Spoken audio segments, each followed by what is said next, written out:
after the divorce was finalized. My ex-husband froze all my assets.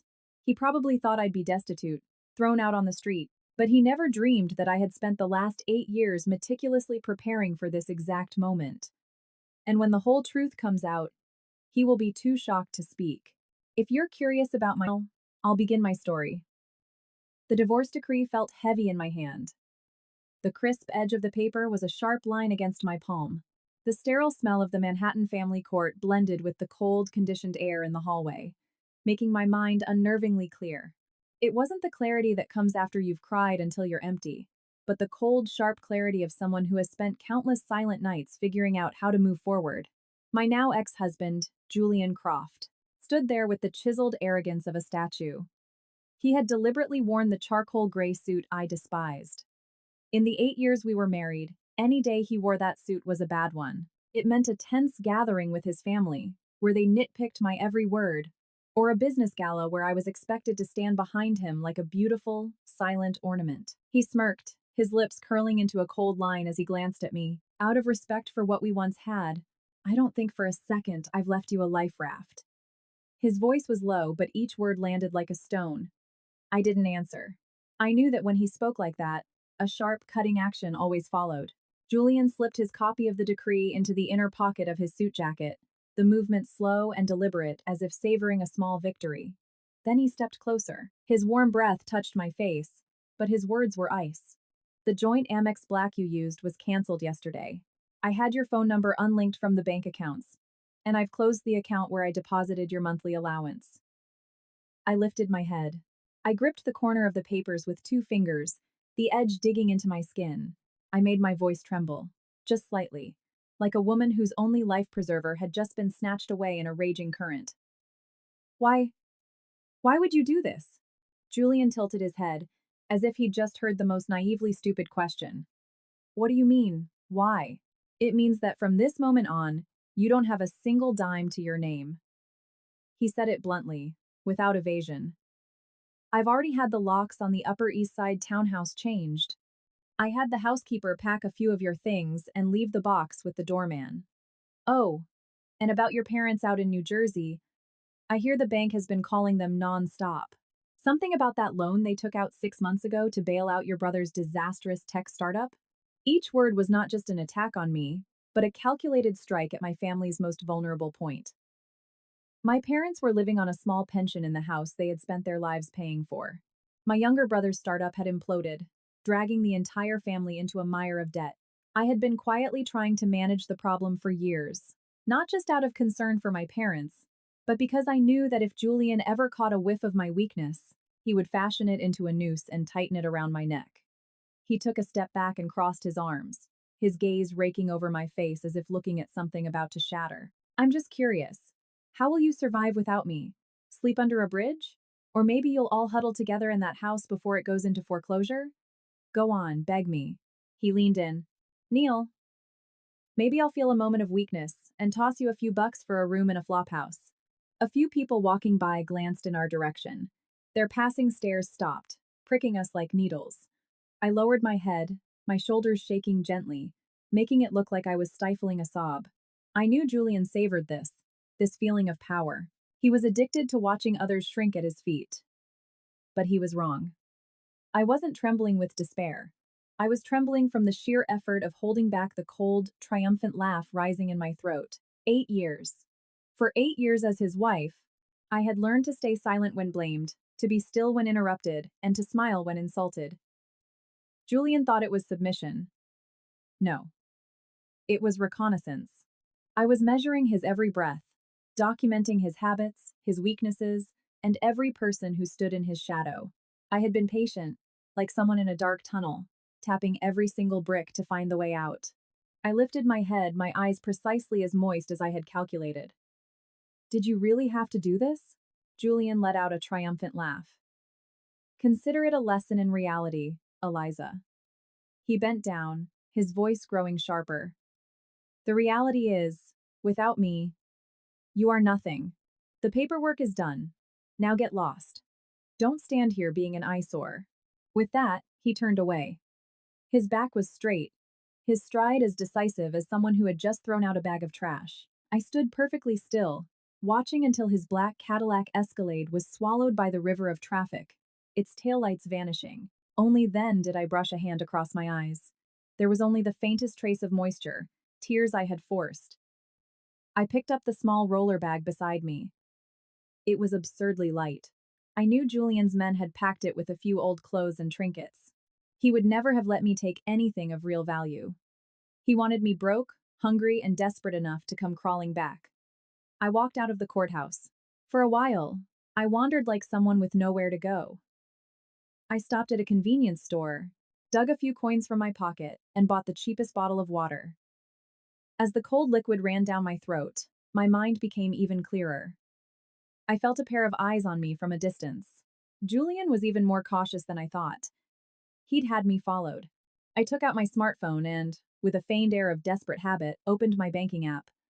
I made sure my face registered shock and panic. My finger hovered over Julian's name in my contacts, lingering for a moment as if in conflict. I didn't press the call button.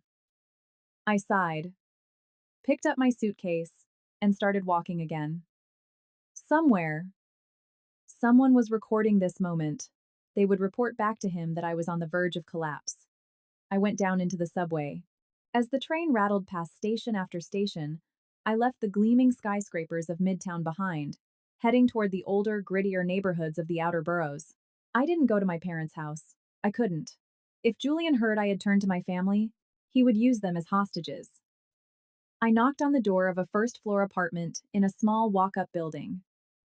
The person who opened it was Chloe, my best friend since college. The moment she saw me with the suitcase, her eyes reddened. She pulled me inside, her hands gripping my shoulders as if I might break. "Oh my God, Eliza! You really did it? You divorced him?" Chloe's voice trembled. "That monster. He just threw you out? With nothing?" I set down the suitcase and gave her a tight hug, patting her back comfortingly. "Don't cry." Chloe looked at me, her eyes a mixture of anger and fear. "Don't cry? What are you going to do now? You don't have a job, you don't have any money. You've been a housewife for 8 years. How are you going to live?" I sat down on a worn wooden chair and accepted the cup of warm tea she handed me. The warmth seeped into my cold palms. I looked Chloe in the eye and spoke slowly and clearly, my voice so calm it even surprised her. "I have a place to stay." Chloe stared. "A place to stay?" "Eliza, don't be stubborn." I opened my old handbag, the corners frayed from years of use. I reached into the deepest part of the lining, a section I had carefully restitched with a tiny needle and thread. Inside was an old, cheap flip phone. A burner. I pulled it out and placed it on the table, as if unveiling a long-held secret. I pressed the power button, and a faint blue screen flickered to life. I dialed the only number saved on speed dial. The call was answered almost immediately. A young, decisive woman's voice came through. "Eliza Vance, is everything proceeding as planned?" I glanced again at the divorce decree in my hand, then looked toward the door, as if I could still see the shadow of the departed Escalade. A smile touched my lips, but there was no warmth in it. "Yes, as planned." I spoke each word, light as a whisper, but solid as a rock. "Operation Phoenix is officially a go. Tell each team to proceed at the designated time, and make one thing clear. Let him believe I'm hitting rock bottom." Chloe stood there, stunned. She looked at me as if I were a stranger. "Eliza, you—" I ended the call, tucked the burner phone back into its hiding place, and closed the handbag with a definitive snap. I turned to Chloe and gave her the faintest of smiles, just enough for her to understand that this was no longer an ordinary divorce. "Chloe, from now on, don't try to find me unless I contact you first. Don't tell anyone you saw me, especially not my parents, and definitely not anyone from Julian Croft's family." Chloe's mouth fell open, her eyes welling with tears. "I'm scared for you." I nodded. "I'm scared too. But being scared won't stop me." I stood up and picked up the Featherlight suitcase. Before leaving, I paused at the door. I felt a cold wind run down my spine, but it wasn't from despair. It was the feeling that the time had finally come. I looked back at Chloe one last time. "Thank you for being here for me," I said. "Now the storm is coming." I stepped outside, disappearing into the noise and exhaust fumes of a late New York afternoon. I deliberately walked down a few alleys with security cameras. letting them record the image of a distraught, recently divorced woman dragging a suitcase. When I was certain no one was following me directly anymore, I stopped in a secluded corner, took out the burner phone, and sent a short text. Target activated. Maintain poverty persona. Maximize realism. Apply psychological pressure. Do not expose the plan. I put the phone away and took a deep breath. Julian Croft wanted to see how I would survive without money. Fine. I would show him. But by the time he realized what was happening, he would be the one with no way out. I didn't go to the safe house apartment I had prepared that night. If Julian already had people watching me, I had to give him exactly what he wanted to see. The image of a woman, fresh from a divorce with no money or support, struggling to find a foothold. I found a room for rent in a dingy walk-up in Sunnyside, Queens, for $800 a month. The walls were stained, the steel door was rusted, and the hallway was so dark you had to feel your way forward. The room itself was less than 100 square feet. A creaky metal bed, a wobbly plastic desk, and an old fan that whirred noisily, requiring slippers and a bit of courage for each visit.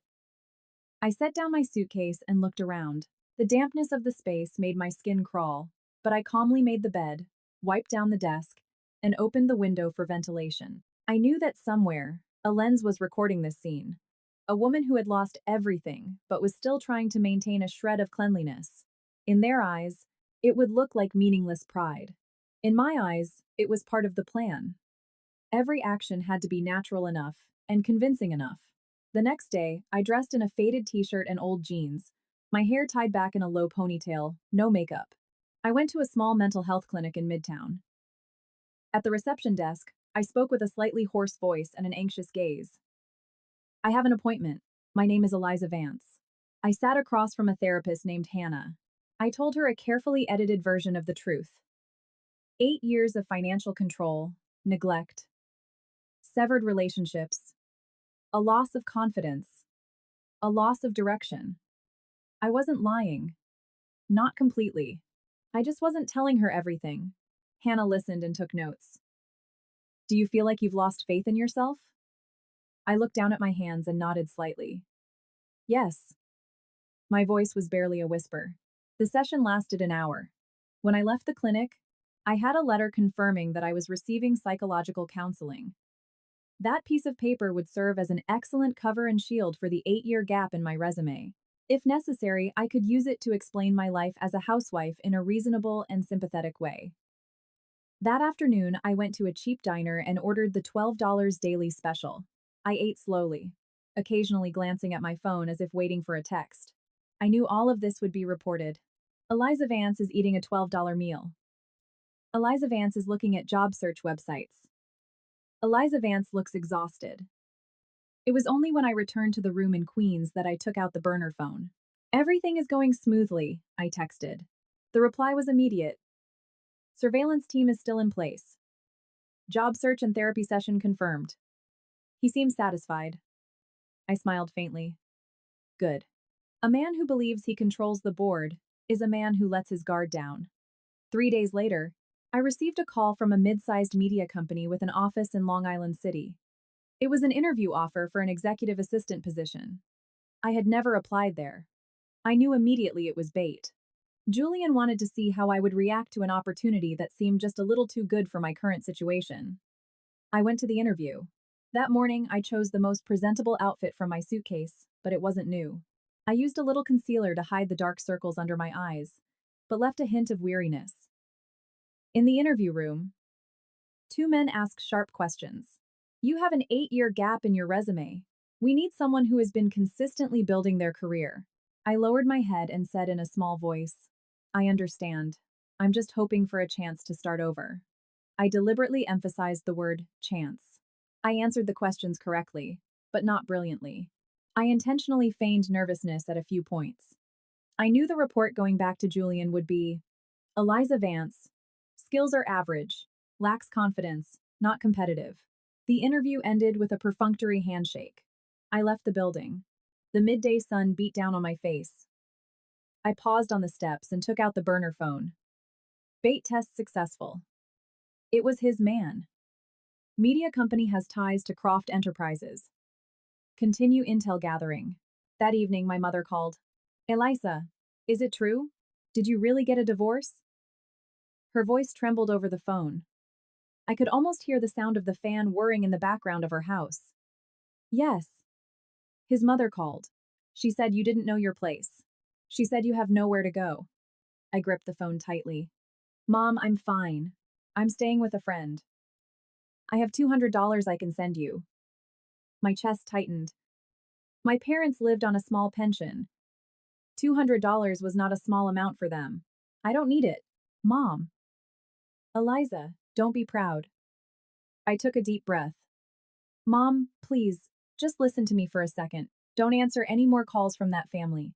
If they bring up money, just say you need time, and do not, under any circumstances, sign any papers. My mother was silent for a long moment.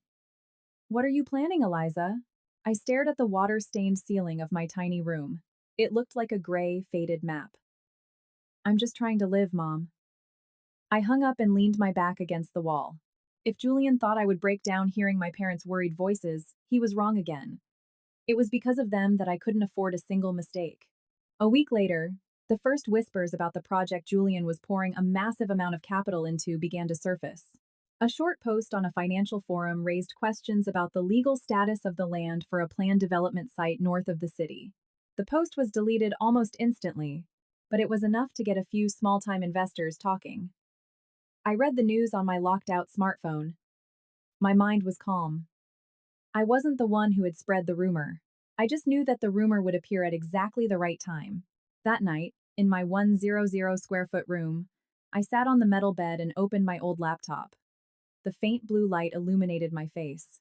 I double-checked all the connections, the flow of funds, the contracts, the middlemen.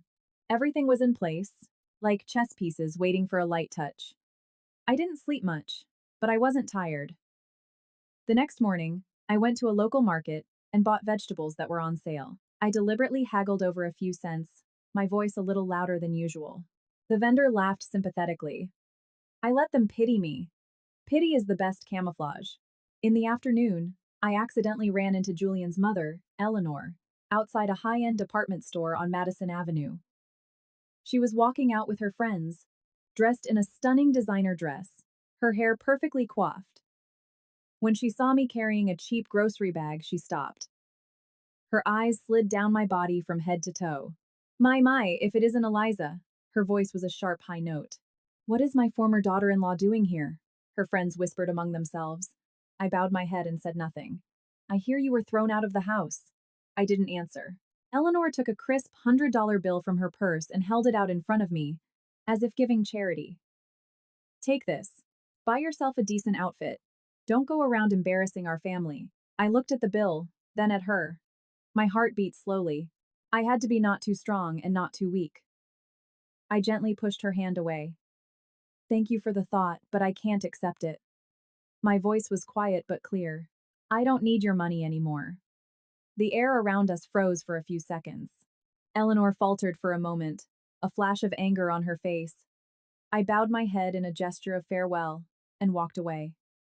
I knew this scene would be recounted to Julian over dinner. He would think I was being foolishly proud. He would be even more convinced that I was in a position of weakness, with nothing left but a fragile ego. And that was exactly what I wanted him to believe. That night, I received a text. He was informed about the incident at the department store. He was amused. I put down my phone and looked out the narrow window, where a streetlight cast a yellow stripe on the wall. Amused. Good. Just a little longer. I lay down on the metal bed, my eyes open in the dark. My performance of poverty had just begun, and when the curtain fell, I would not be the one left with nothing. After the encounter with Eleanor, everything proceeded as I had predicted. For 3 consecutive days, the person watching me changed, but the method remained the same. A gray motorcycle was always parked about 20 yards from my building. The man, his helmet pulled down low, would pretend to read the news on his phone. I never looked directly at him. I just walked past, my back slightly hunched, carrying my grocery bag, my steps unhurried. I had to make them believe I was just surviving, day by day. But while this play was being staged, another current was moving silently beneath the surface. I started taking on small freelance jobs online. Translations, report revisions, data analysis, and even assistance with investment proposals for a few startups. My name never appeared anywhere. Everything was processed through a proxy account under Chloe's name. The money wasn't much, but it was enough to sustain me and, more importantly, to keep my mind sharp. At night, in my 100 square foot room, I sat in front of my laptop. The white light illuminated the plastic desk. I opened the file on the project Julian was pouring capital into, the Hudson North Development Project. It was being promoted as a golden opportunity to attract foreign investment. On the surface, everything looked good, but as I dug deeper, familiar flaws appeared. The land use permit wasn't finalized. A subsidiary acting as a middleman had a history of tax delinquency, and the foreign partner, in particular, had a history of legal disputes in Singapore. I wasn't the one spreading rumors. I was just the one who knew where to press. A week later, I received an email from a prominent private equity firm in Manhattan. The sender was the assistant to the firm's chairman, Marcus Thorne. They said they had seen an analysis report I'd written anonymously on a freelance platform and wanted to discuss it further. I read the email 3 times. The name Marcus Thorne was familiar. He was known for being cold, media shy, but immensely powerful in the financial world. If I could get into his orbit, I would be one step closer to the heart of this game. I knew this could be a real opportunity, but it could also be another trap set by Julian. I replied in a humble tone, confirming a meeting at their office building in the financial district. That morning, I didn't wear my old clothes. I chose a simple white shirt and well-fitting black slacks. My hair was tied back neatly. It was a look that was professional without being flashy. I stood in front of the small mirror in my room and looked into my own eyes. The weariness I had been carefully cultivating for the past 2 weeks was gone, replaced only by focus. The building housing the firm was over 30 stories tall, its blue glass reflecting the sky. As I entered the lobby, I was met with the faint scent of expensive cologne and the sound of heels clicking on the marble floor. The elevator carried me to the 32nd floor. The higher it went, the calmer my heart became. I couldn't afford to be nervous. The conference room door opened. The man sitting at the head of the table didn't look that old, perhaps in his mid-40s. He wore a dark navy suit, and his eyes were deep and calm. He didn't stand up or offer a handshake right away. He just looked me over for a few seconds, as if sizing me up. "Miss Vance." His voice was low and firm. "Yes." I approached and placed the file I had prepared on the table. "I'm told you've done an independent analysis of the Hudson North project." I gave a small nod. "I have a few personal insights." Chairman Thorne gestured for me to sit. "Let's hear them." There were no long formal introductions. I opened my laptop and began explaining, one point at a time. The flimsy legal structure, the partner's risk profile, the possibility of a liquidity crunch if the foreign investors pulled out. I didn't exaggerate. I just presented data and concise conclusions. He didn't interrupt, but occasionally asked very specific questions. "If you were the managing director of this fund, what would you do?" I looked him straight in the eye. "I would temporarily halt the disbursement of funds and request a second legal review from an independent law firm. And I would insist on clauses in the contract that protect our capital before making any long-term commitments." The room was silent for a few seconds. Chairman Thorne gave a small nod. "Where did you work before?" "For the last 8 years I was at home," I said honestly. "Before that, I was an analyst at a securities firm." He looked at me for a longer moment. "Why did you quit?" I paused briefly. "I got married."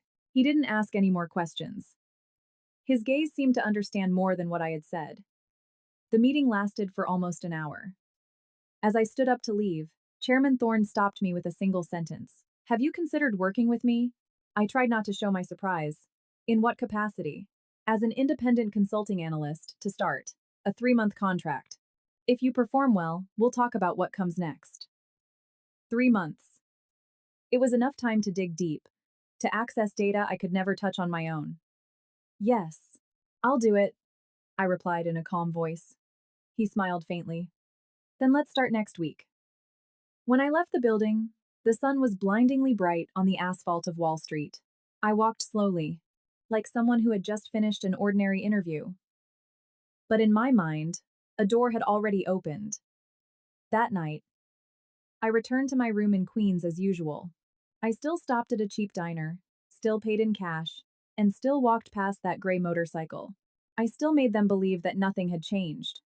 But when the night fell silent, I opened the burner phone. Phase 2 initiated. The reply was swift. Understood. Leaning against the wall, I recalled Chairman Thorne's eyes. He wasn't the type to trust easily. He had chosen me not out of sympathy, but for the value I could bring. That fact reassured me more than any words of encouragement. 2 days later, news came from Chloe. Julian was bragging to his partners that the Hudson North project is about to land a huge investment. He sounded extremely confident. I smiled faintly. Confidence is a good thing. When a person is at the peak of their confidence, they often fail to notice the cracks forming beneath their feet. I got up and went out to the narrow balcony at the end of the hallway. The night air was a mix of car exhaust and distant laughter. I looked up at the New York City sky, where the city lights had washed out the stars. For 8 years, I had stood in Julian's shadow, quietly observing the way he signed contracts, the way he handled crises, and the way he blindly trusted in the power of money. He never believed in the power of patience. But I had all the patience in the world. I would be the one reading the reports no one else wanted to read. I would be the one seeing the real numbers hidden behind the glossy facade. And when the time was right, with just the lightest touch, the entire tower he had built on confidence would begin to shake. I went back to my room and closed the door. The performance of poverty had to continue. But behind the scenes, I had already entered another room, one with brighter lights and newly arranged chess pieces. My first week on the 32nd floor went by like clockwork. The offices of Thorne Capital were not as chaotic as other financial firms. People here spoke in low voices, typed softly on their keyboards, and looked at their monitors more than they looked at each other. There was tension, but not confusion. I liked that. I was given a desk by the window overlooking the financial district. The city looked small from up here. Skyscrapers glittered in the sun, and the cars below were like a constantly moving stream of color. I made a promise to myself not to be intoxicated by this view. I wasn't here for the scenery. On my second day, I attended an internal meeting about the investment portfolio for the next quarter. The Hudson North Development Project was third on the list. When the slide came up on the screen, the logo of Croft Enterprises was displayed prominently. The projected growth figures presented alongside it were extremely optimistic. Mr. Croft has personally guaranteed a high return on investment, an analyst from the team said. If we get in early, the projected ROI is excellent. I didn't speak immediately. I waited until Chairman Thorne turned to me. Miss Vance, your opinion? All eyes turned to me. I could feel my own heartbeat, but my voice was steady. I recommend we delay the disbursement of funds for another 2 weeks. The room fell silent. We need to re-verify the legal status of the land and the credit history of the foreign partner. Another employee frowned. We've already checked that. I nodded. You checked it at a routine level. I want to check it more deeply. Chairman Thorne didn't ask any more questions. He just said curtly, we'll give Miss Vance 2 weeks. With that one decision, I was given the space to operate. I started working as if the 8-year gap in my career never existed. I contacted old colleagues in the legal field and asked them to review the land use permit documents. I reached out to a specialist who had worked in Singapore and asked about the foreign partner firm. I meticulously documented every small piece of information. I peeled back the layers, one by one, like an onion. And then, the cracks began to show. The foreign partner had been sued in the past for concealing debt. The legal documents for the land showed that the rezoning was not yet complete, yet Croft Enterprises was already promoting it as a done deal. And the subsidiary acting as a middleman had an opaque financial relationship with an individual who had been investigated for tax evasion. I sat in front of my screen, looking at the data as it unfolded. There was no sense of triumph, only certainty. Julian wasn't a stupid man. He knew there were risks, but he believed he could control them. He had always believed that. In the evenings, I still returned to my dingy room in Queens. I still ate at the cheap diner and wore my simple clothes. The man watching me was still there, the gray motorcycle parked a few dozen yards away. I let them believe I was working at a small nearby company. I deliberately took a different route back, making them think I had found a temporary, simple office assistant job. But from Monday to Friday, I ascended to the 32nd floor. A week later, a second article about the Hudson North Project appeared on a financial news website. This time, it wasn't an anonymous forum post. The article questioned the transparency of the capital structure. It didn't draw any conclusions. It just left the possibility open. But in the financial world, just leaving a possibility open is enough to make many people wary. That afternoon, as I was reviewing a contract, my phone rang. It was an unknown number. I answered. Eliza. It was Julian's voice, sharp and clipped. I paused for a moment before replying. Yes. I hear you're working again. He couldn't see it, but I was smiling. A girl's gotta eat. He scoffed. Where are you working? Some little firm? Something like that, I answered briefly. Are you doing okay? The question sounded like concern, but it was laced with probing curiosity. Yes, I'm fine, he asked. Is that all you called to ask? The line was silent for a few seconds. Eliza. His voice lowered. The Hudson North Project? This has nothing to do with you, right? My heart gave a single, hard beat, but I didn't let it show. What would it have to do with me? I laughed lightly. I'm just worried about making rent on my studio in Queens. Julian hung up without another word. I put the phone down and looked at my laptop screen. He was starting to smell something was wrong. Good. But it wasn't enough yet. 2 days later, I completed my internal report for Chairman Thorne. I laid out each risk clearly and added my recommendations. If our fund delayed the investment, other funds were likely to follow. If the cash flow slowed down, Croft Enterprises would face a liquidity squeeze. Chairman Thorne read the report without showing any emotion. You realize a lot of people will be unhappy if this report gets out. I'm aware. Why are you so invested in this project? I looked him straight in the eye. Because I don't like cracks that have been covered over with a glass facade. He looked at me for a longer moment. Perhaps he understood that my answer went beyond just a financial matter. Over the weekend, the fund internally announced that the disbursement for the Hudson North Project was being temporarily put on hold for further review. The news spread quickly through the industry, and several other funds began to adopt a more cautious stance. That night, I got a text from Chloe. Julian blew up in a meeting. He said someone was playing games behind his back. I sat on the metal bed, the yellow light illuminating the stained walls. I imagined his face when he was angry, his brow furrowed, his hand slamming on the table. I had seen him angry many times over the past 8 years, but this was different. This time, he didn't know who was pushing him. My phone vibrated again. A text from an unknown number. What the hell are you doing? I didn't reply. Another one came through. Don't think I won't find out, I smiled. When the hunter starts sending texts in the middle of the night, it means he's losing his composure. I turned off the light and lay down, staring at the dark ceiling. I wasn't triumphant. I just felt that everything was moving according to plan. The next morning, I still went to the market and bought vegetables on sale. I still haggled over a few cents. The man watching me was still there. They had no idea that this humble morning routine was just the surface of a widening crack. On Sunday afternoon, I received a personal summons from Chairman Thorne. Not to the large conference room, but to his private office. You realize you're poking a very confident man, don't you? He asked as I sat down. I do. Confidence sometimes goes hand in hand with recklessness, and recklessness goes hand in hand with collapse. He nodded, his gaze growing sharper. You're not just trying to protect our fund, are you? I was silent for a moment before answering honestly. I just hope there are no more victims of that recklessness.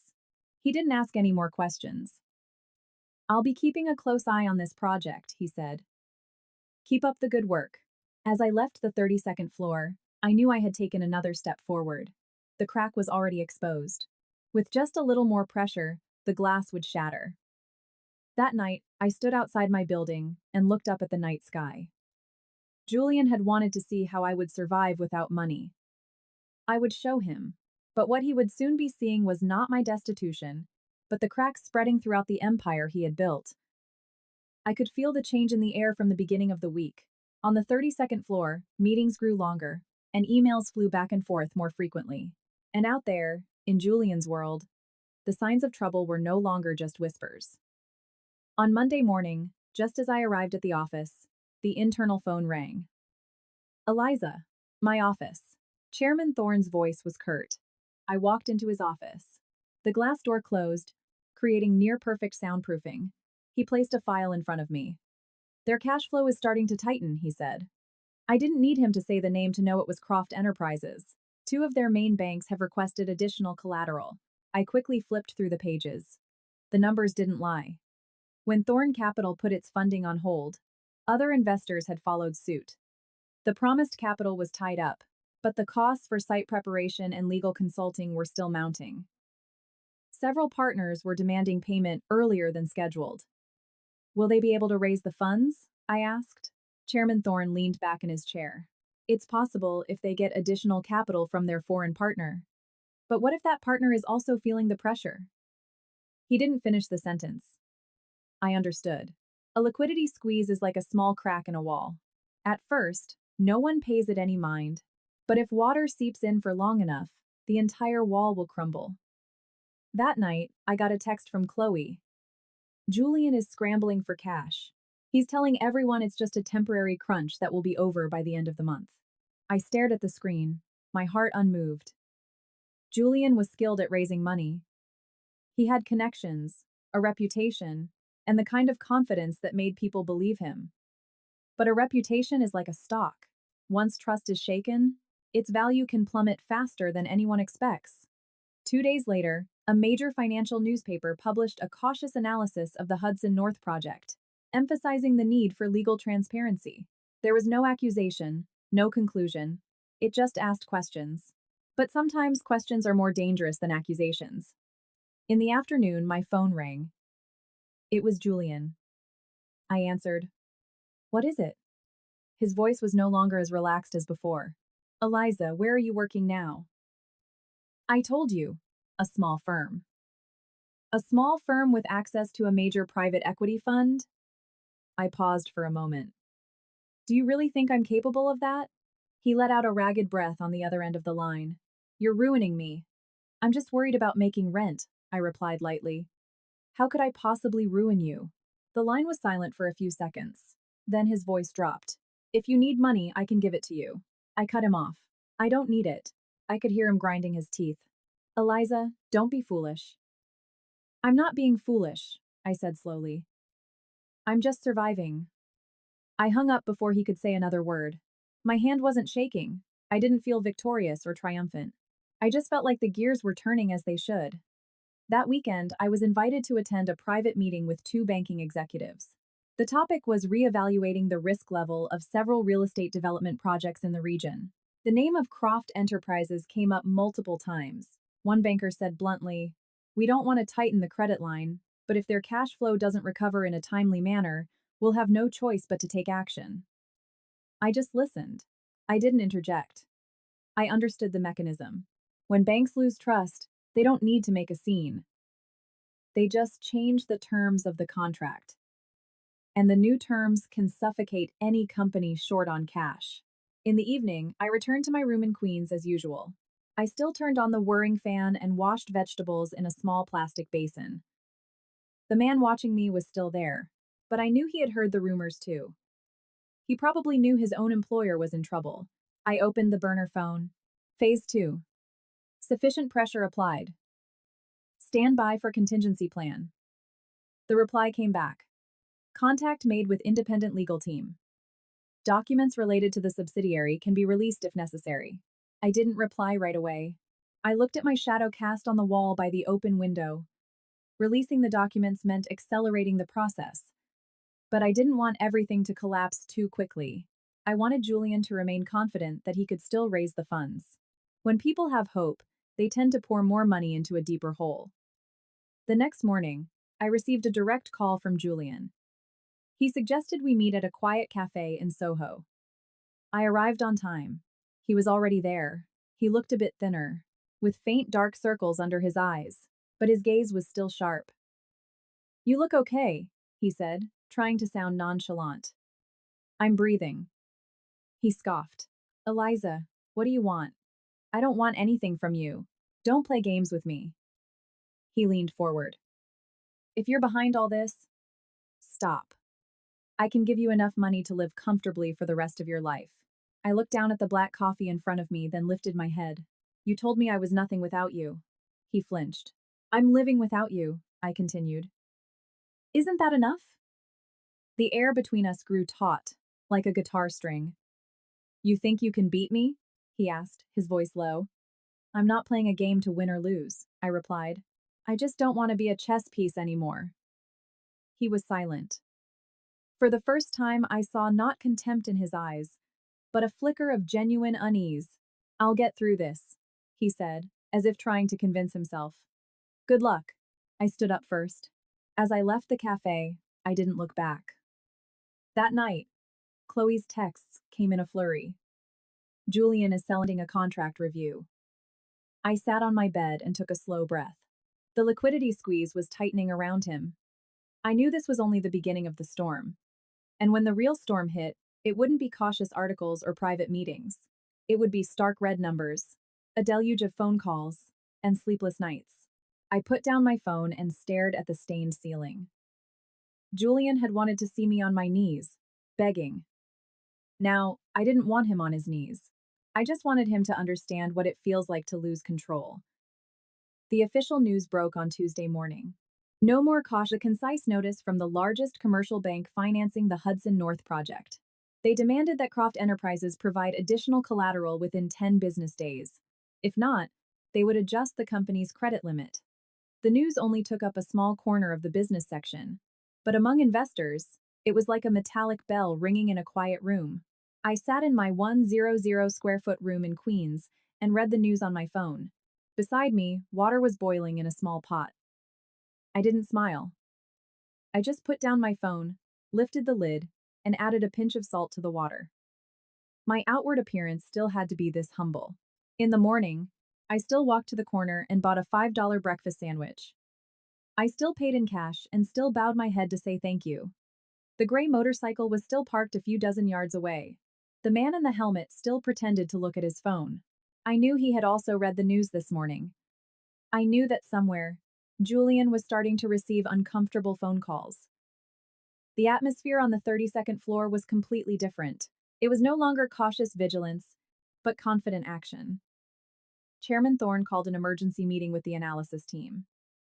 The bank has issued a notice, he said curtly. We are maintaining our decision to hold the disbursement. One of the team members asked, what if they provide the additional collateral? I spoke up. That's a possibility. But if they do, their cost of capital will increase. And an increased cost will put even more pressure on profitability. Chairman Thorne looked at me. What do you predict their next move will be? I answered without hesitation. Term financing. And if they choose the latter, the interest payments will start eating into their profits before the project is even operational. The room was silent for a few seconds. No one argued. That afternoon, Chloe sent me a stream of texts. Julian Justing is under control. He's meeting with a group of private investors tonight. I read the messages and pieced things together in my head. Julian wasn't the type to show panic in front of others. He would maintain his confident image until the very last moment, but I knew him. When cornered, he had a tendency to accelerate rather than retreat. That night, my phone rang. It was Julian's number. I stared at the screen for a few seconds before answering. Eliza. His voice wasn't as sharp as before, but it was clear he was still trying to maintain control. Did you see the news this morning? I read the paper. It's nothing, he said quickly. Just a procedural issue. I remained silent. You don't believe me, he said. It's not my place to believe or disbelieve, I replied calmly. I'm just a person worried about paying rent. He let out a ragged breath. Eliza, if you want to come back, I can make a place for you. I paused. Come back and do what? At least you wouldn't be living like this. I looked around the small room, at the damp walls, the whirring fan. I'm doing just fine, I said slowly, and I don't want to go back. The line was silent for a few seconds. You've changed, he said. Maybe, I replied. Or maybe I'm just not afraid anymore. I hung up before the conversation could drift into unnecessary emotional territory.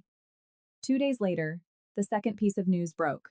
A major private investor announced they were pulling out of the Hudson North project, citing a portfolio restructuring. The market took it as a sign of lost confidence. Shares began to fall. On the 32nd floor, we received an updated report. Chairman Thorne wasn't talkative. He asked me only one question. How long do you think they can hold on? I looked at the cash flow chart and said, without a new source of funding within 2 weeks, they'll have to start selling off assets. He nodded. We won't have to push any further then. I understood what he meant. The natural pressure alone was now sufficient. That night, I didn't go straight back to my room. I walked along the riverfront. The yellow streetlights reflected on the calm water. A gentle breeze brushed through my hair. I thought about my 8 years of marriage, the moments I stood behind Julian at contract signing ceremonies, listening to him talk about strategy and ambition. I had believed he was strong. I had thought his confidence was something to lean on, but now I realized it was also his greatest weakness. My phone vibrated. A text from an unknown number. Are you satisfied now? I didn't reply. A second text came through. Don't back me into a corner. I turned off the screen. When an arrogant man starts sending warning texts at night, it means he's feeling the first wound. The next morning, I still got up early and went to the market with my grocery bag. I still haggled over a few cents. The man watching me was still there, but his gaze was no longer indifferent. He was probably worried about his own paycheck now. In the office, I received an email from the independent legal team. They had confirmed another crucial fact. The middleman subsidiary had used a single asset as collateral for 2 different loans. If this information were to be made public, the parent company's creditworthiness would take a severe hit. I read the email and took a deep breath. This was a sharp knife. But I didn't want to use it yet. If the banks just tightened their grip a little more, everything would be revealed on its own. In the afternoon, to my surprise, Julian contacted me again, asking for another meeting. This time, it wasn't a cafe, but his office. I knew it was a reckless move, but I agreed nonetheless. As I entered the familiar office, the smell of wood and expensive cologne was the same. Julian was standing with his back to me, looking out the window. You're here, he said without turning. I don't have much time, I replied. He turned around. His gaze was no longer absolutely sharp. Eliza, stop this.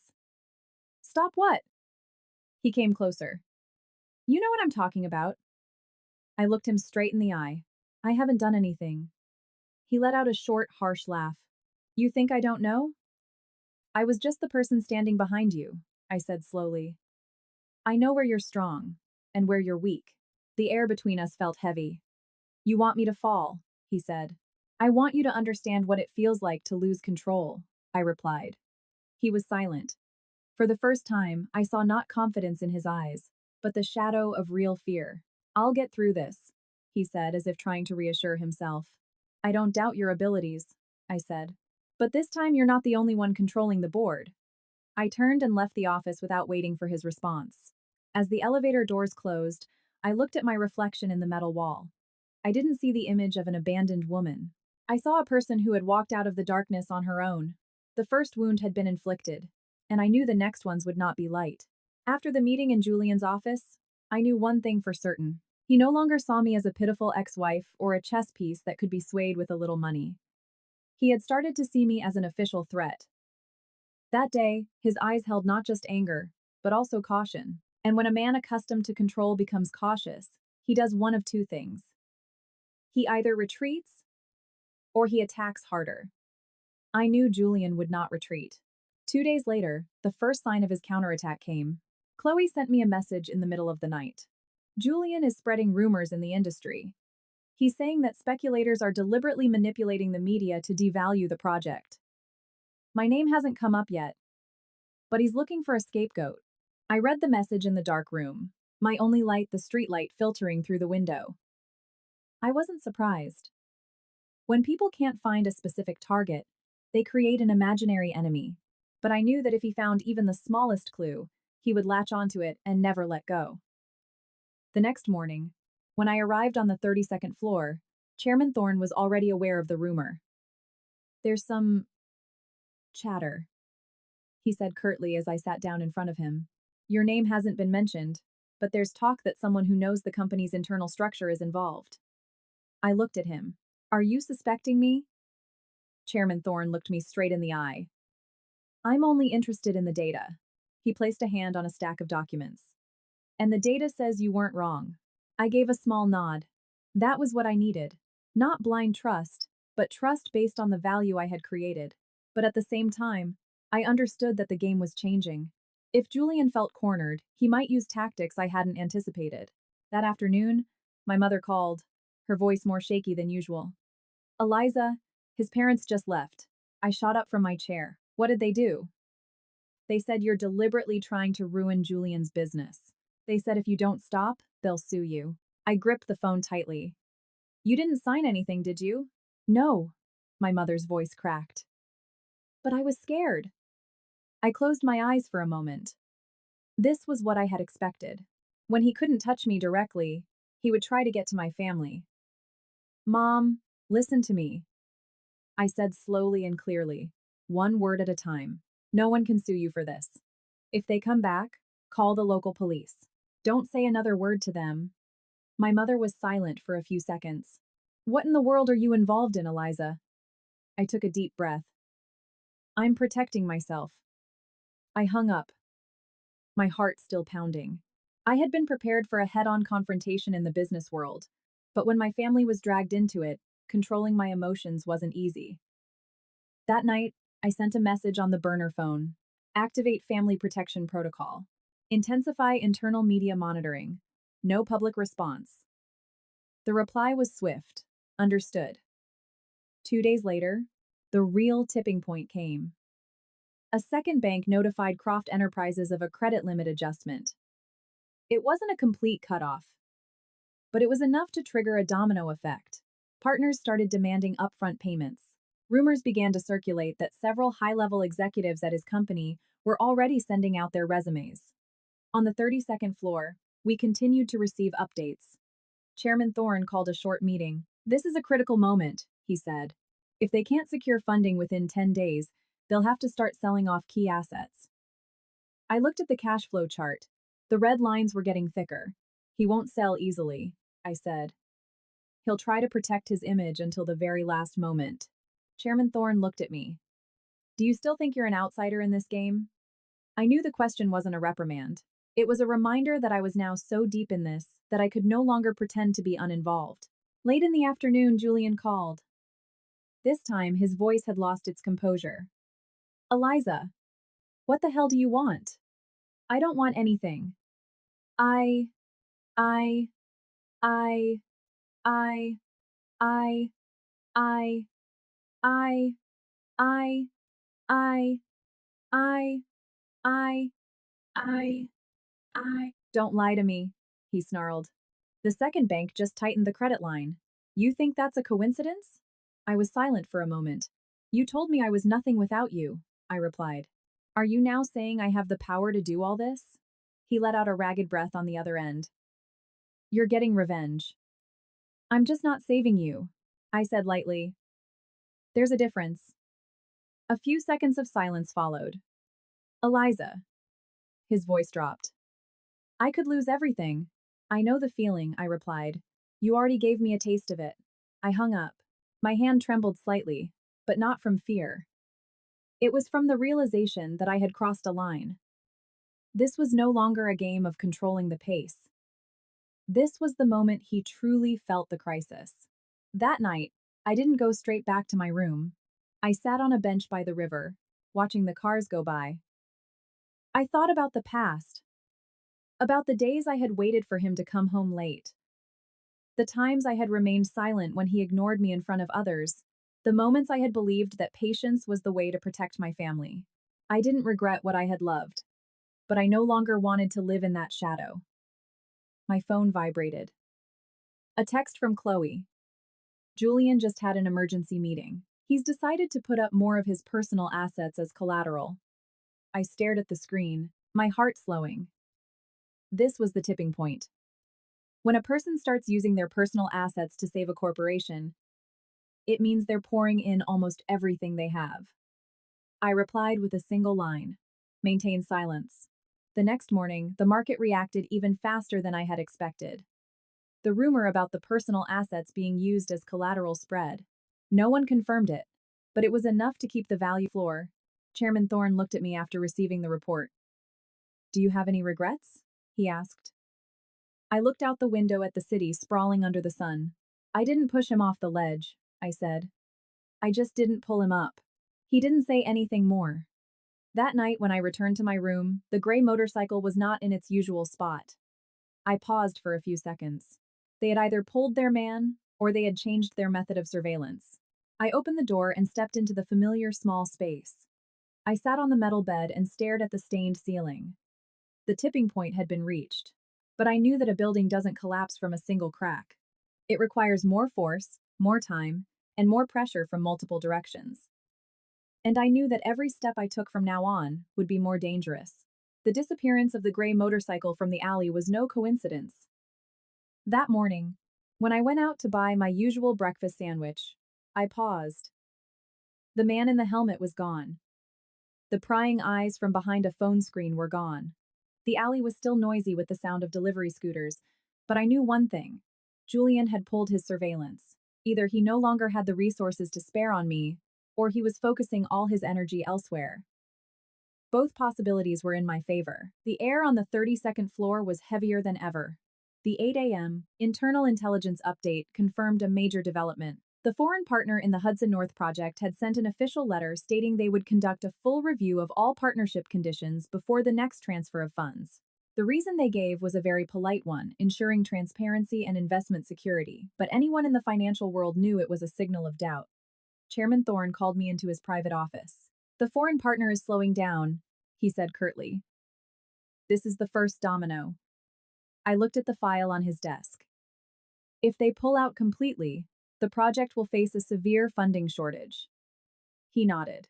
And when the project is short on funds, the banks will have a legitimate reason to apply even more pressure. We looked at each other for a few seconds. Without another word, we both knew the chain reaction had begun. At lunchtime, Chloe's texts came in a flood. Julian just had a video conference with the foreign partner, and he was furious. Apparently, they demanded more transparent information about the middleman subsidiary. I read the text and quickly put the pieces together. The middleman subsidiary. That was the biggest weakness. I hadn't exposed that information yet. But if one of the banks or other investors dug a little deeper, it would be discovered on its own. That same afternoon, a financial news site published an article about the potential liquidity crisis for several development projects in the region. No specific names were mentioned, but no one in the market was mistaken about who it was targeting. The market reacted faster than expected. This time, it wasn't a gentle decline, but a sharp drop.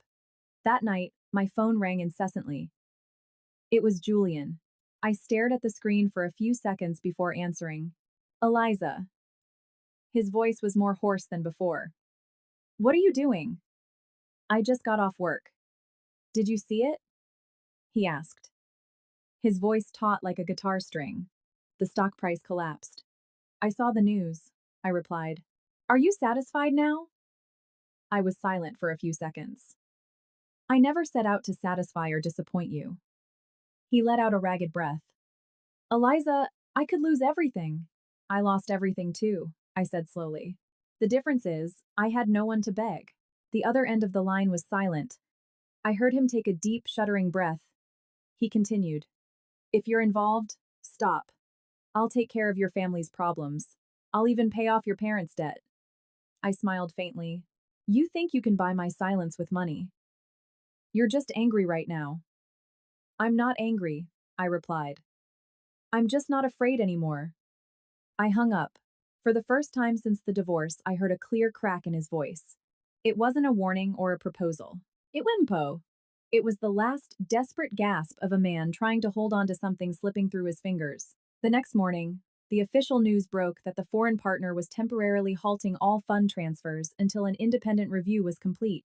This meant the project's cash flow was almost completely cut off. A third bank announced it would be re-evaluating its entire credit line. On the 32nd floor, Chairman Thorne stared at the bright red graph on the screen. A chain reaction, he said. It's happening faster than I thought. I looked down at my hands. I didn't feel happy. I just felt that everything was flowing according to the logic of the market. When trust disappears, no one wants to be the last one holding the stock. Late in the afternoon, my mother called. Eliza. His parents came again. Her voice trembled. They said the company is in trouble because of you. I gripped the phone tightly. Mom, listen to me, I said slowly. No one can legally blame me for this. Don't be afraid. But they said if the company goes bankrupt, our house won't be safe either. I took a deep breath. That's just to scare you and put pressure on me. Trust me. My mother was silent for a few seconds. I trust you. I hung up, my heart heavier than ever. I knew that as things got more desperate, Julian would try to apply psychological pressure. But this time, I wasn't alone. That night, I sent a message on the burner phone. Prepare to release information on the middleman subsidiary if necessary. Hold for now. The reply came back. Ready. I stood by the window of my room, looking at the distant lights. I remembered the days I had stood by the window of our townhouse, waiting for Julian to return from meetings. Back then, I believed that his success was our family's success. I never dreamed that one day, I would be the one witnessing that success begin to crumble. The next morning, they were selling their entire stake in Croft Enterprises. The news spread like wildfire, and the stock price continued its freefall. Financial forums began to openly mention the Hudson North Project by name. My phone rang. It wasn't Julian, but Chairman Thorne. Come up to my office. I walked in. He was standing by the window. This is the decisive moment, he said. If the information about the middleman subsidiary gets out, it will be the final blow. I looked at him. What do you want me to do? I want you to consider, he replied, that sometimes a building will collapse on its own without another push. I was silent. I knew he wasn't just talking about profits. He was asking me if I was going to cross that final line. That night, Julian called again. This time, he didn't beat around the bush. Eliza, I want to talk in person. We have nothing more to talk about. You're backing me into a corner. His voice was hoarse. Do you want to see me go bankrupt? I looked at my reflection in the mirror. I want you to understand that no one is above the laws of the market. You think this is fair? I'm just not saving you, I said again. There's a difference. The line went quiet. The chain reaction had already started. And I knew that whether I pushed further or not, the game had already entered an irreversible stage. That morning, the sky over New York was gray, as if the entire city was holding its breath before a great storm. As I stepped onto the 32nd floor, I could feel a different kind of urgency. No one was speaking loudly, but phones were ringing off the hook, and update emails were pouring in. The market ticker on the large screen in the workspace was blinking a familiar red. The stock price of Croft Enterprises continued its steep decline. It was no longer a normal fluctuation. It was an unstoppable fall. I sat at my desk and opened the latest update report. One line stood out. Official demand for loan restructuring within 7 days. In finance, 7 days could be the line between life and death. Chairman Thorne emerged from a conference room. His gaze was calm, but sharper than usual. Miss Vance, he called softly. I stood up and followed him into his office. The foreign partner has pulled out completely, he said. It's no longer a review. I nodded. Then their cash flow is practically severed. He looked at me. What do you predict he'll do next? I took a deep breath. He'll either try to find a last-minute strategic investor, or sell off a major asset at a fire sale price. And if no one buys, I said slowly, the building will collapse on its own. The air in the office felt as heavy as lead. This was no longer about strategy. This was about survival. That afternoon, Chloe called me instead of texting. Her voice was urgent. Eliza, things are really bad. Julian was just public calls for his removal as CEO. I was silent for a few seconds. How did he react? He said everything is under control, Chloe sighed. But from what I saw, his face didn't have that same old confidence. I hung up and rested my hands on my desk. I remembered his eyes at those lavish parties, holding a wine glass, talking as if he held the future in his hand. I had once believed in those eyes. Now I understood it was just a brilliant glass facade hiding an inner recklessness. That night, my phone rang. Julian's name appeared on the screen. I stared at it longer than usual before answering. Elisa. His voice was hoarse, stripped of its usual intimidation. Can you meet me? I think we've said everything we need to say. No, we haven't, he said urgently. I need to talk to you in person. I was silent for a moment. Where? That cafe we used to go to? I agreed. The cafe wasn't crowded. The scent of dark coffee mingled with soft music. Julian was sitting in the furthest corner. He was no longer in his usual impeccable suit. His shirt was slightly wrinkled, his tie loosened. He looked up as I approached. His eyes were deeply tired. You came, he said quietly. I sat down across from him. What did you want to say? He looked at me for a few seconds, as if weighing his pride against reality. I need more time. Time for what? Time to raise the funds. If this project collapses, I'll lose everything. I looked him straight in the eye. You told me I was nothing without you. He closed his eyes for a moment. I was wrong. I said nothing. Eliza. His voice dropped. Can you talk to the people at that fund? Ask them to stop? I smiled faintly. Do you really think I have that kind of power? I know you have influence. I shook my head. You're overestimating me, just as you once underestimated me. He lowered his head and gripped his coffee cup with both hands. Please. That one word fell onto the table like a heavy object. I looked at him. For the first time in years, I had heard the word please from Julian Croft's lips. Please, don't push any further. I took a deep breath. I'm not pushing, I said clearly. The market is pushing you. Cut the theoretical crap! He looked up, his eyes red.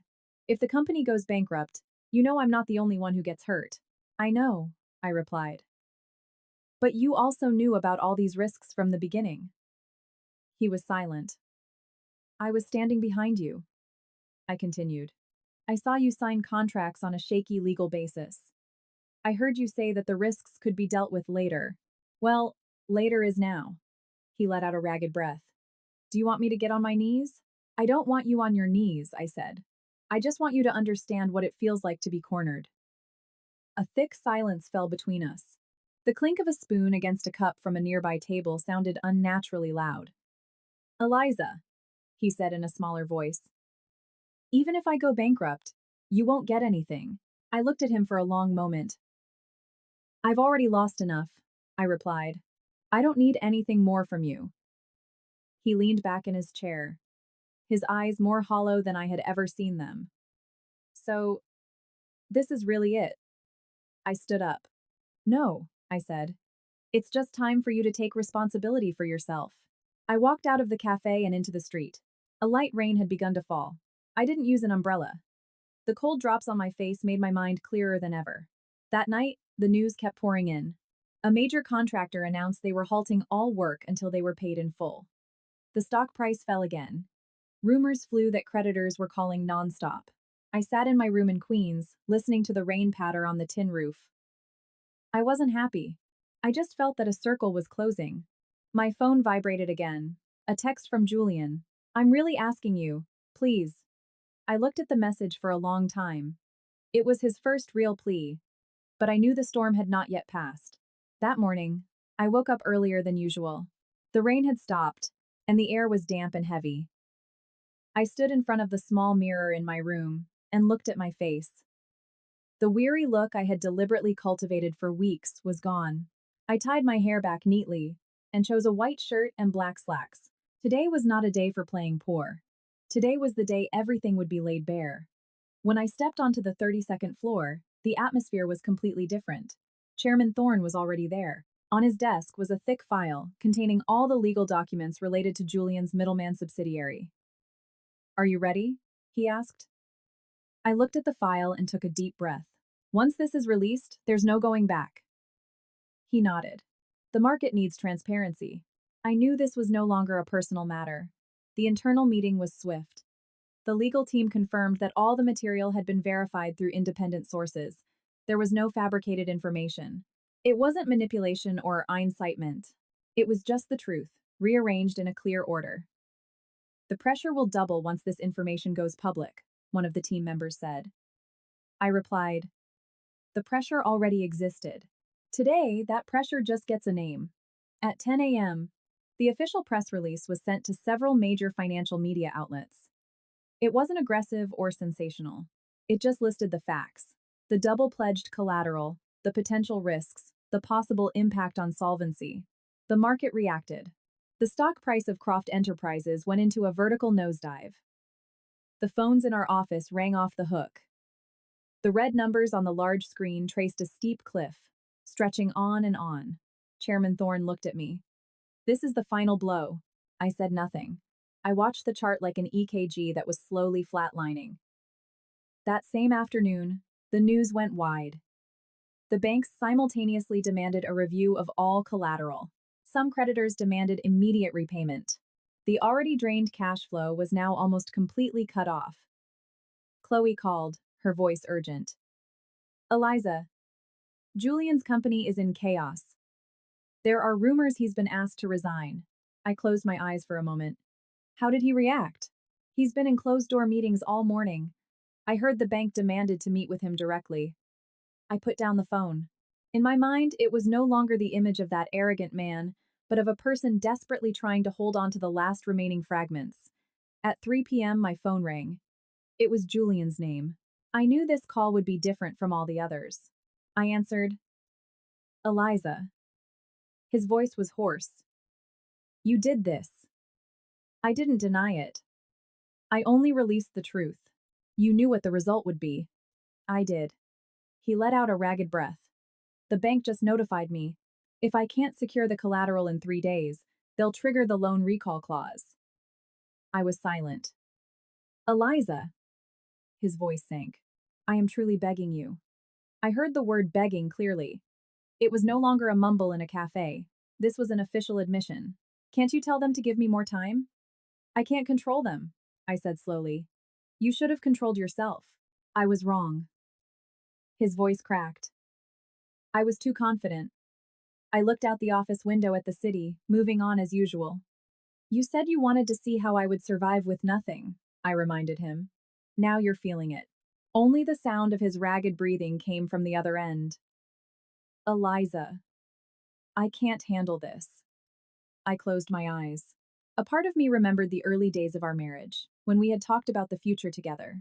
But that memory wasn't enough to change the present. I didn't bankrupt you, I said clearly. You chose this path for yourself. I hung up. In the evening, the bank's official notification was made public. If a plan for additional collateral was not presented within 3 days, the loan would be classified as non-performing and dealt with according to the contract. It was practically a death sentence. I sat in my small room in Queens, watching my phone screen. Analysis, the name Julian Croft was all over the financial forums. My mother called, Eliza, this has gotten so big. Are you okay? I smiled lightly. I'm fine, Mom. My mother was silent for a few seconds before saying quietly, I don't blame you. I gripped the phone tightly. I just wanted us to stop being afraid. I hung up and stared at the ceiling. The day of revelation was over. The board was no longer hidden. Somewhere in this city, Julian was sitting amidst a storm of phone calls, payment demands, and suspicious glances. And I was sitting in my 100 square foot room, listening to the whir of a fan. I no longer needed to play poor, but I decided to stay here until everything was well and truly over. The day of revelation had passed, and from now on, everything would manifest not as psychological pressure, but as real-world consequences. The 3 days given by the bank were like a countdown timer hanging over Julian's head. Even if you couldn't see it, everyone could feel its heavy ticking. Time waited for no one. The 3 days were not for salvation, but merely to confirm what was about to happen. On the first of those 3 days, I walked into the 32nd floor with a completely different mindset. I was no longer a person taking careful steps. No longer someone waiting for a reaction. The board had been flipped, and I was just watching to see which piece would fall first. Chairman Thorne was in the conference room. The screen displayed the latest status of Croft Enterprises cash flow. They're trying to sell a reserve property in Westchester, he said. but the asking price is almost 10% below market value. I looked at the chart and said, when you're desperate for cash, you can't negotiate on price. He nodded. But the buyer also knows they're desperate. This meant that even if they sold the land, the money would be far from enough to plug the liquidity hole. At lunchtime, Chloe sent a text. Julian is running around everywhere. He met with 2 major investors this morning. Any hope? I texted back. I heard they're demanding a change in management as a condition for investment. I took a slow breath. A change in management. That meant Julian would lose control of the company that was like his own child. That afternoon, my phone rang. It was Julian. I knew this call would be different. I answered. Eliza. His voice was noticeably tired. I've sold almost all of my personal assets. I was silent. But it's still not enough. I told you, I replied lightly. I'm not the one creating this pressure. Stop with that, he cut me off. I know I was wrong. I know I was too confident. But what I don't understand is, if they call in the debt, I'm not the only one who goes down. Hundreds of employees will lose their jobs. His words struck a chord. I had thought about this. I didn't want innocent people to become victims. Do you have a restructuring plan? I asked bluntly. He spoke quickly. I do. But I need more time. Time isn't earned with promises, I replied. You have to prove there's a possibility of recovery. The line was quiet. Can you tell them that I have a clear plan? I took a deep breath. I can't vouch for a plan I haven't seen. I'll send you the proposal, he said hurriedly. I just need you to look at it. I agreed. Not because I wanted to save him, but because I wanted to know if he had truly learned anything from this crisis. That night, I received an email. It was a nearly 30-page restructuring plan. I read it, line by line, in my quiet room. The proposal included cost-cutting measures, the sale of non-core assets, and the appointment of an independent executive to the board. It wasn't a perfect plan, but at least it was no longer empty words. On the second day, I took the plan to Chairman Thorne. He's come up with a plan, I said. He scanned it. It's a long shot, he assessed. But it's not hopeless. I looked at him. If there's a clear roadmap, is there a chance the banks might give him more time? He was silent for a few seconds. It's possible, but they'll demand very strict oversight. That's the price he has to pay, I replied. That same afternoon, news spread that Croft Enterprises was in negotiations with a new investor group on the condition of a management structure change. The stock price stopped falling, but it didn't rise. The market started to wait. That night, Julian called again. Eliza. His voice wasn't as urgent as before. I know you saw the plan. I did. What do you think? I think you've finally understood that you can't control everything on your own. He let out a light sigh. I've lost so much. So did I said. The difference is I learned from what I lost. The other end was quiet. I'm going to accept the management change, he said slowly. I don't have a choice anymore. The third day came faster than I thought. In the morning, the lead bank officially announced that it would consider a deadline extension if the company submitted a restructuring plan involving new investors and an independent board. It wasn't a pardon, but it was a narrow opening. On the 32nd floor, Chairman Thorne looked at me. Do you want us to support the extension? I looked out the window at the city under a new sun. If the plan is strictly supervised and completely transparent, I think they should be given a chance. He nodded. This isn't a personal matter anymore. I smiled faintly. No, it's not. That afternoon, Julian sent me a short text. The bank has agreed to review the extension. I read the message, my heart not as heavy as before. Not because he was completely out of the crisis, but because he had had to pay the price of his control and reputation. The final 3 days had ended not with a total collapse, but with a glimmer of opportunity. But that opportunity no longer belonged to arrogance. It belonged to accountability. I sat in my small room, listening to the regular whir of the fan. I knew that from now on, the story would flow in a different direction. It was no longer a war of pressure, but a question of how people stand up again after hitting rock bottom. The standoff ended not with the thunderous crash of a collapse, but with the opening of a door, just wide enough for air to get through. Julian's company didn't go bankrupt immediately. but it was no longer the confident empire it once was. The market had seen its cracks, the banks had attached conditions, and the new investors demanded a complete overhaul. From now on, his every step would be monitored. That morning, I went to work on the 32nd floor with a strange feeling. It wasn't a sense of victory, nor was it relief. It was just the quiet after a storm has passed. Chairman Thorne was looking at an updated report when I entered his room. The bank has agreed to a 30-day extension, he said, on the condition that an independent board is appointed this week. I nodded. He'll have to cede control. He looked at me. Do you think he can accept that? I don't think he has a choice anymore, I replied. There was no hint of malice in my voice. It was simply the reality. When you hit rock bottom, you either give up or you accept change. That same afternoon, the official news was released that an interim CEO from outside the company had been appointed. The market reacted cautiously. The stock price stopped falling and fluctuated slightly. No one could say anything for certain, but at least the free fall had been slowed. In the evening, Chloe called. Julian seems different, she said quietly. Different how? I've never seen him so quiet. I looked up at the ceiling of my room. The old mold stains were starting to dry out. Maybe he's learning to listen, I replied. Or maybe he's just exhausted. Chloe sighed. Eliza, are you okay? I'm okay, I said honestly. And for the first time since this all began, I realized I was no longer swayed by his every move. My heart no longer pounded when I heard bad news, and I no longer stayed up all night waiting for updates. I had played my part. The rest was his responsibility. 2 days later, I received an email from Julian. Not a call, not a short text, but a long email. He wrote that he had signed the restructuring agreement, accepted the reduction of his control, and agreed to have an independent oversight committee monitor all cash flows. He didn't blame anyone. He didn't mention my name. He just wrote one sentence at the end.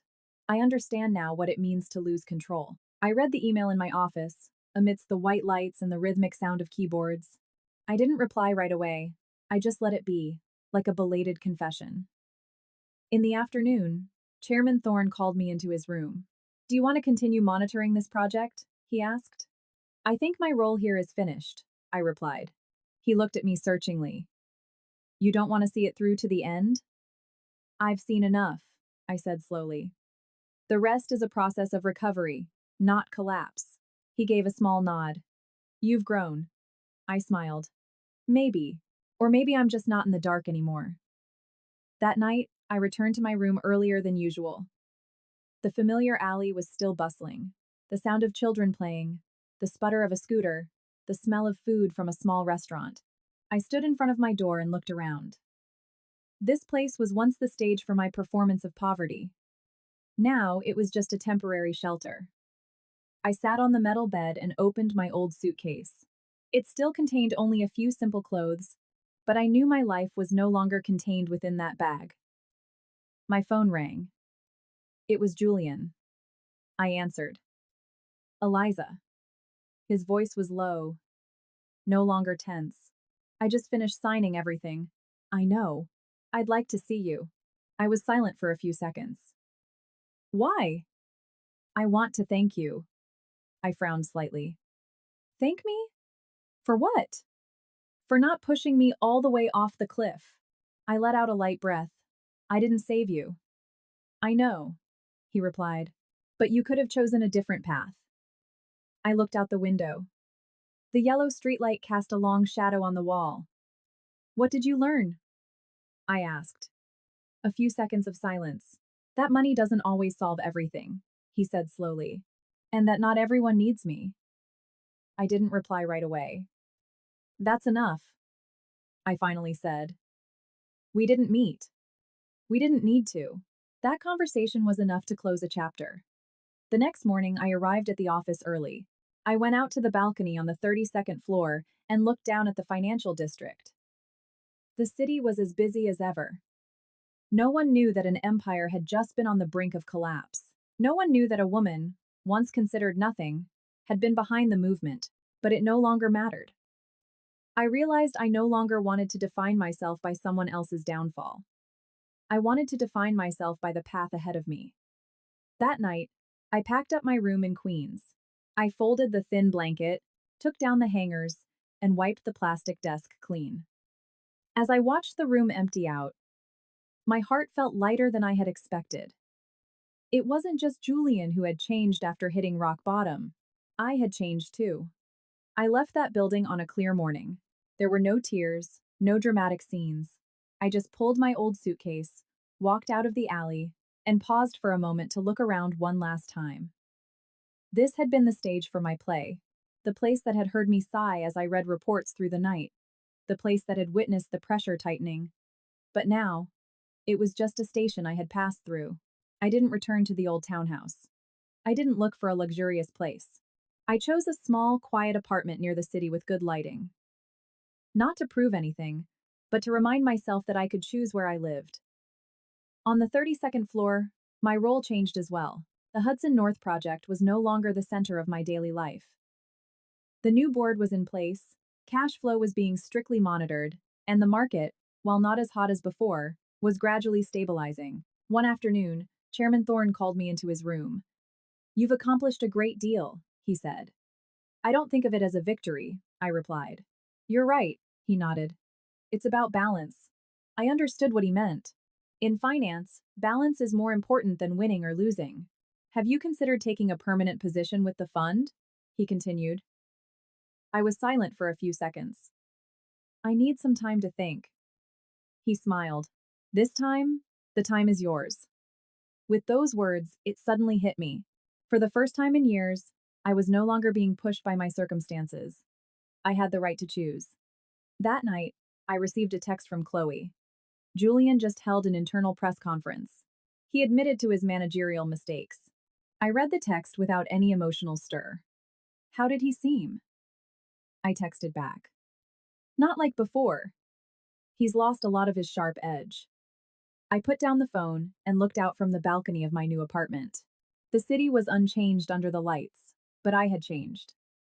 2 days later, Julian sent a short text. "Your family's debt has been fully repaid." I looked at the message for a long time, not because I was moved, but because I understood this was his way of closing a circle. I called him back. "You didn't have to do that." "I needed to." His voice was calm. "It wasn't to get something. It was just a responsibility." I took a deep breath. "Thank you." Just those 2 words. Nothing more. We didn't speak again. In the office, I started working on a new project, helping smaller companies build sustainable financial structures to avoid the kind of liquidity crisis I had witnessed. I realized I wanted to use this experience to help others avoid falling into a similar vortex.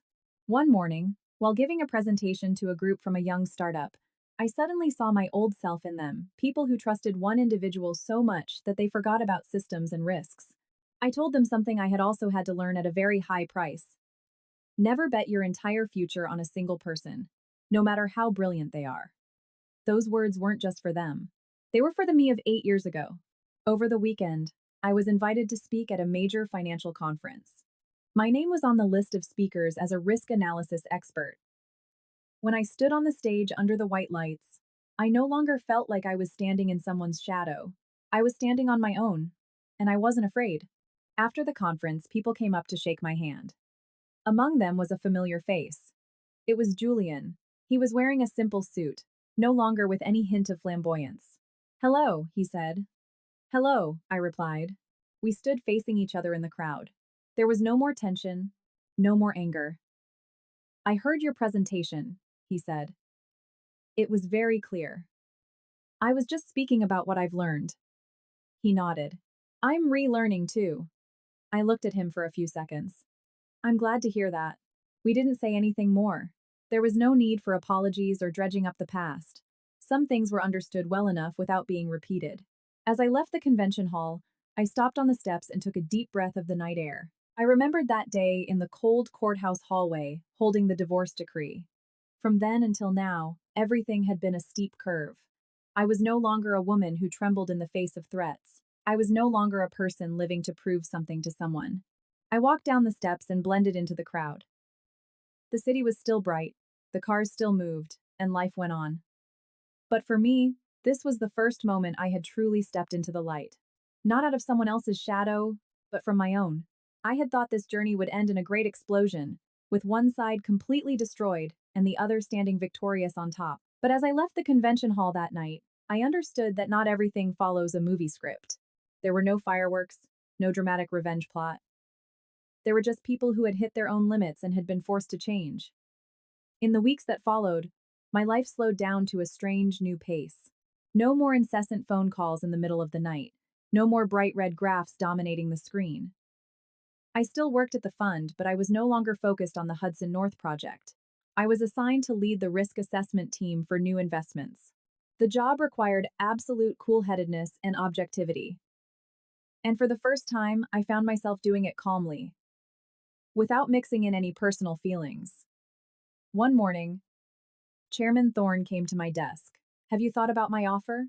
he asked. It was about the permanent position. I looked at him and nodded. "Yes, I'll accept," I said. "It's not because of the title or the money. It's because I know I'm ready to stand in that position, no longer in anyone's shadow." Around the same time, the news about Julian's company gradually stabilized. The new management made more cautious decisions. Some projects were scaled back, and some assets were sold to reduce debt pressure. There were no more flashy expansion plans or boastful press conferences. Instead, there was quiet restructuring. Chloe still occasionally gave me updates. "Julian doesn't appear in the media much anymore," she said in one call. "He spends most of his time on internal matters." She couldn't see it, but I nodded. Perhaps he had understood the value of sustainability. Chloe was silent for a few seconds before asking, "Have you ever regretted it? Even once?" I thought for a long time before answering. "No," I said. "But I'm not proud of it either." That was the truth. I wasn't happy to see the man who was once my husband humbled. But I didn't regret protecting myself and my family. One afternoon, as I was preparing meeting materials, my phone rang. Julian's name appeared on the screen. I stared at it for a few seconds before answering. "Eliza." His voice was calm. "I'd like to have a meal." "Why?" "It's not to apologize or talk business." He paused. "Just a meal." I was silent. "I think we've said everything we need to say." "Maybe," he said. "But some things need to be properly closed." I thought for a few seconds. "All right," I agreed. We met at a small restaurant, not the kind of lavish place where he used to host extravagant parties. Julian was there first. When I walked in, he stood up, a polite gesture I hadn't seen from him in a very long time. "Thanks for coming," he said. "I came to listen," I replied. The meal proceeded without any dramatic scenes. He talked about the restructuring process, about having to learn to listen to the board's opinions, about the feeling of losing control, and gradually coming to accept it. "I used to think I couldn't be wrong," he said slowly. "Now I know where I was wrong." I didn't interrupt him. "And I know I hurt you." His voice dropped. "I don't expect you to forgive me." I put down my fork. "I don't live with grudges anymore," I said. "But I'm not going back either." He nodded. "I understand." We didn't bring up the past. We didn't mention the harsh words, the cold nights, the contemptuous looks. Some things were better left where they had fallen. When the meal was over, he looked at me at the restaurant door. "I hope you find peace," he said. "You too," I replied. I walked away without looking back. Not out of coldness, but because I knew I had truly closed the book on everything. Back in my apartment, I opened the balcony doors to let in the night air.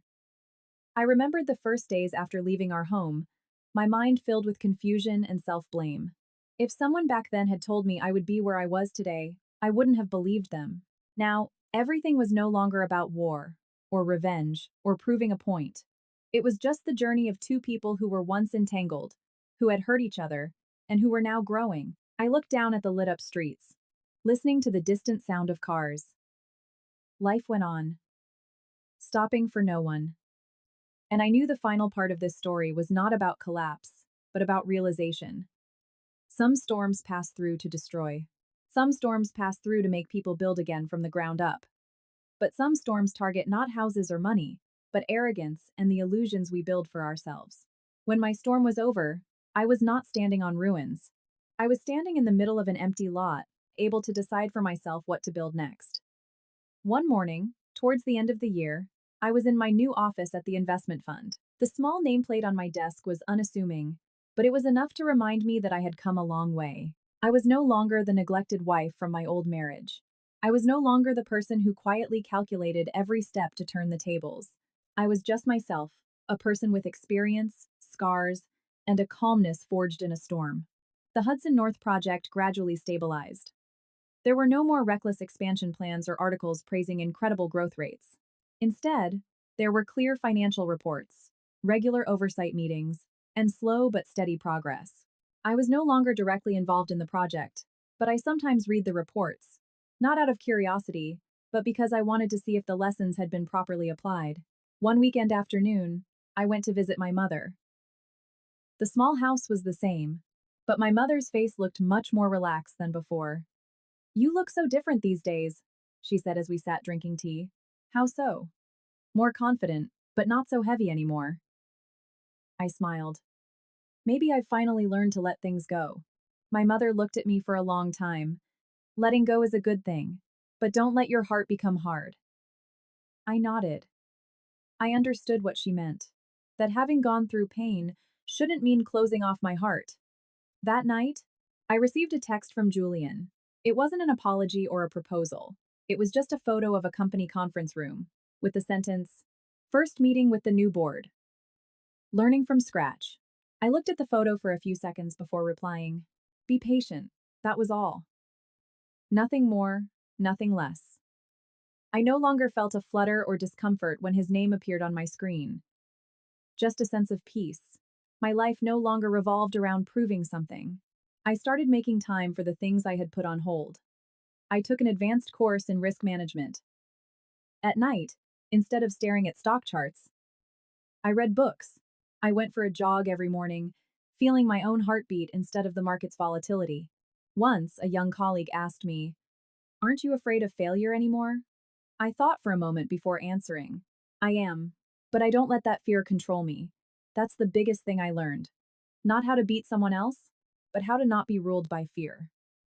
A year after I held that divorce decree in my hand, I stood on the stage of another financial conference.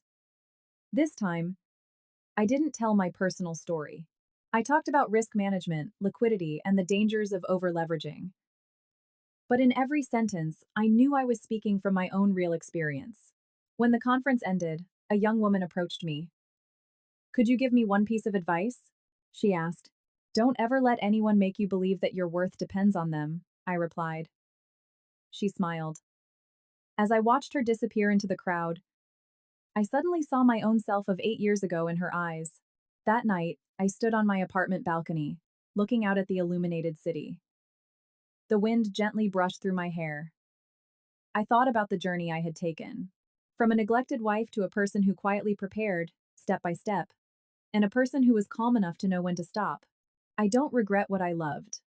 I don't regret that I left. And I don't regret that I did not save him when he had to face the consequences of his own actions. Peace is not when there are no waves. Peace is when the waves have passed, and we are still standing firm. And today, I am standing firm.